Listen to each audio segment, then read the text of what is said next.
मैं 4 साल के बाद वापस अपने वतन लौट रहा था। पिछले 4 साल से मैं दुबई में जॉब कर रहा था और अब मेरा कॉन्ट्रैक्ट खत्म हो चुका था और मैं बस वतन वापसी की तैयारियां कर रहा था। अभी कुछ देर पहले ही मैं घर वालों के लिए शॉपिंग करके कमरे में आया था। पिछले 4 सालों में जॉब के अलावा कुछ छोटे मोटे काम करके मैंने कुछ पैसे आज के दिन के लिए ही जोड़ रखे थे कि जब वतन वापसी जाऊंगा तो घर वालों के लिए तोहफे लेता जाऊंगा। छोटे भाई को महंगे मोबाइल रखने का बहुत शौक था, सो उसके लिए एक आईफोन लिया था। छोटी बहन बहुत अरसे से टैबलेट की फरमाइश कर रही थी, उसके लिए एक अच्छा सा टैबलेट लिया। दूसरी बहनों के लिए खूबसूरत सी घड़ियां और कपड़ों के कुछ जोड़े लिए। अब्बू के लिए एक स्मार्टफोन और चंद कीमती परफ्यूम लिए। लेकिन जब अम्मी के लिए तोहफा लेने की बारी आई तो मैं सोच में पड़ गया कि अम्मी को क्या पसंद है। इतने सालों में कभी अम्मी को महंगे कपड़े पहने नहीं देखा। घड़ी का तो शौक ही नहीं रखती अम्मी। चूड़ियां, बालियां या अंगूठी वगैरह इन सब से तो जैसे चिढ़ सी थी अम्मी को।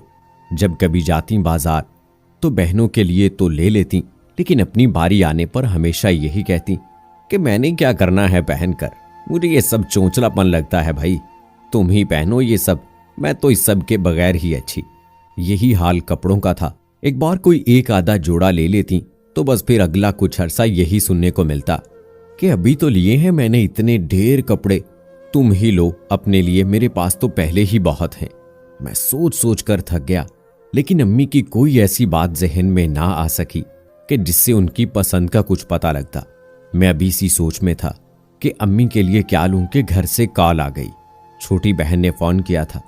छूटते ही कहने लगी कि भाई आप इतने अरसे बाद वापस आ रहे हैं तो आते वक्त मेरे लिए दुबई से एक अच्छा सा टैबलेट जरूर लाना। मेरे चेहरे पर मुस्कुराहट फैल गई, क्योंकि मैं अच्छी तरह जानता था कि मेरे बहन भाइयों को क्या पसंद है, लेकिन मैं उन्हें सरप्राइज देना चाहता था। सो बोला कि अभी तो पैकिंग चल रही है, अगर वक्त मिला तो देखूंगा। बाकी बहन भाई भी फौरन जमा हो गए और अपनी फरमाइशें करने लगे और मैं बस मुस्कुराता रहा कि जो कुछ वो कह रहे थे वो तो मैं ले ही चुका था।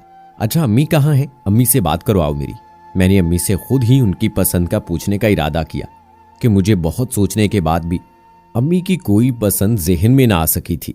कुछ देर में अम्मी आ गई लाइन पर। हाल अहवाल के बाद मैंने पूछा कि अम्मी आपके लिए क्या लाऊं दुबई से, अपनी पसंद की कोई चीज बताएं। अम्मी ने कहा वो छोड़ इन बातों को, ये बता के कब पहुंच रहा है मेरा बच्चा मेरे पास। मैं अम्मी की पसंद सुनने का मुंतजिर था। न जाने क्यों ये सुनकर अचानक मेरी आंखों से 2 आंसू निकले और मेरे गालों फिसलते चले गए। मैं जान चुका था कि अम्मी को क्या पसंद है।